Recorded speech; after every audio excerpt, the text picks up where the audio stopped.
पंचतत्व में विलीन हुए सीडीएस जनरल विपिन रावत और पत्नी मधुलिका। बेटियों ने दी मुखाग्नि।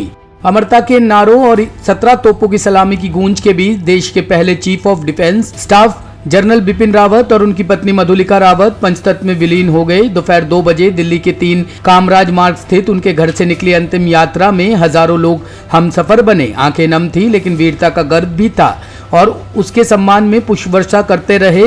मां भारती के वीर सपूत के लिए नारे लगाते रहे। सीडीएस रावत और उनकी पत्नी को उनकी बेटियों कृतिका और ताड़िनी ने रूढ़ियों को तोड़ते हुए मुखाग्नि दी। यही नहीं, जनरल बिपिन रावत और उनकी पत्नी के शव भी एक साथ ही चिता पर रखे गए थे। बेखौफ आतंकी कश्मीर के बांदीपोरा में किया हमला, पुलिस के 2 जवान शहीद। जम्मू कश्मीर के बांदीपोरा जिले में आतंकवादियों ने पुलिसकर्मियों पर हमला किया है। इस हमले में 2 पुलिसकर्मियों मोहम्मद सुल्तान और फयाज अहमद शहीद हो गए हैं। आतंकियों ने उस वक्त यह हमला किया जब पुलिस टीम बांदीपोरा जिले में स्थित गुलशन चौक पर तैनात थी। इस घटना के बाद इलाके को घेर लिया गया है और आतंकवादियों की तलाश की जा रही है। बताया जा रहा है कि आतंकी किसी वाहन पर सवार होकर आए थे, इसलिए हमला करने के बाद एकदम से मौके से भाग गए हैं। पुलिस तथा सेना की तरफ से सर्च की जा रही है ताकि आतंकियों का कोई सुराग लगाया जा सके। फिलहाल इस बारे में और अधिक जानकारी का इंतजार है।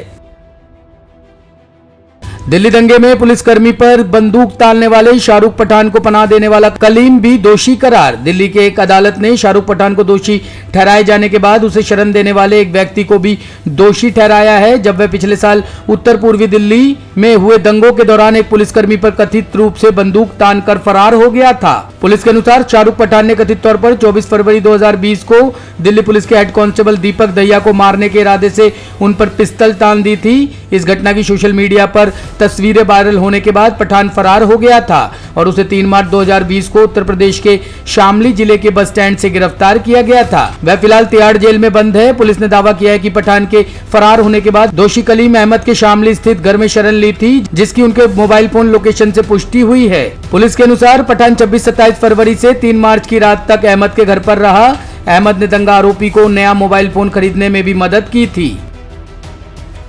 भारत ने 100 से अधिक लोगों को काबुल से किया एयरलिफ्ट, कई अफगान नागरिकों को भी निकाला। काबुल से एक विशेष विमान हिंदू और सिख समुदायों के अफगान नागरिकों सहित लगभग 110 लोगों को लेकर भारत पहुंची। भारत सरकार द्वारा यह चार्टर्ड फ्लाइट काबुल से संचालित की जा रही है। इंडिया वर्ल्ड फोरम के एक बयान के अनुसार फ्लाइट वहां फंसे भारतीय नागरिकों और हिंदू और सिख समुदाय के व्यथित अफगान नागरिकों को भारतीय नागरिकों के साथ वापस ला रही है।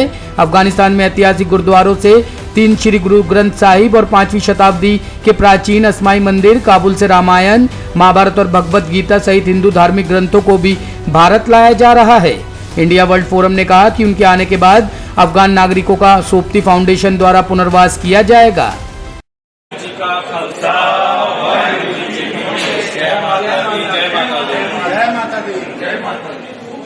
करते परवान काबुल विचों सारी संगत ਅਤੇ ਆਸਮਾਈ ਮੰਦਰ की सारी संगत ਸਾਡੇ ਹਿੰਦੂ ਵੀ ਭਰਾ ਅੱਜ 3 ਮਹੀਨਿਆਂ ਬਾਅਦ ਭਾਰਤ ਸਰਕਾਰ ਨੇ एयरलिफ्ट ਕਰਨ ਜਾ ਰਹੀ ਹੈ। ਸਾਨੂੰ ਅਸੀਂ ਲਿਆ ਰਹੇ ਹਾਂ।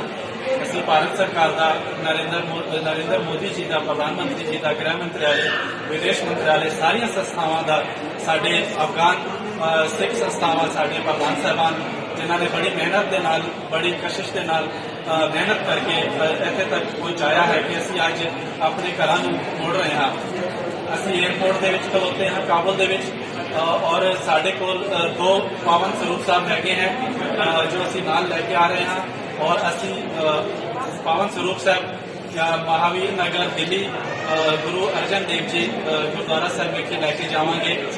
पुनीत सिंह चंडोक सिंह साहब का सारी भारत सरकार का बहुत धन्यवाद। हेलीकॉप्टर क्रैश के गम में तमिलनाडु का नीलगिरी मौन, लोगों ने खुद को घरों में किया कैद। तमिलनाडु के नीलगिरी जिले में बुधवार को हुए हेलीकॉप्टर हादसे के बाद से यह जिला सदमे में है। चॉपर दुर्घटना में सीडीएस विपिन रावत, उनकी पत्नी मधुलिका रावत और 11 अन्य सैन्य कर्मियों की मौत से लोग इस कदर दुखी है कि इन्होंने खुद को घरों में कैद कर लिया है। तमिलनाडु का यह सबसे पुराना, लोकप्रिय और भीड़भाड़ वाले हिल स्टेशन में शुक्रवार को सन्नाटा पसरा रहा। दुकानें बंद है, सड़कों पर गाड़ियां नहीं दौड़ रही है, ना तो पर्यटक होटलों से बाहर निकल रहे हैं और ना ही शहर में कोई रौनक दिख रही है। दुकान, होटल, व्यावसायिक प्रतिष्ठान सहित सभी गैर जरूरी सेवाएं बंद है।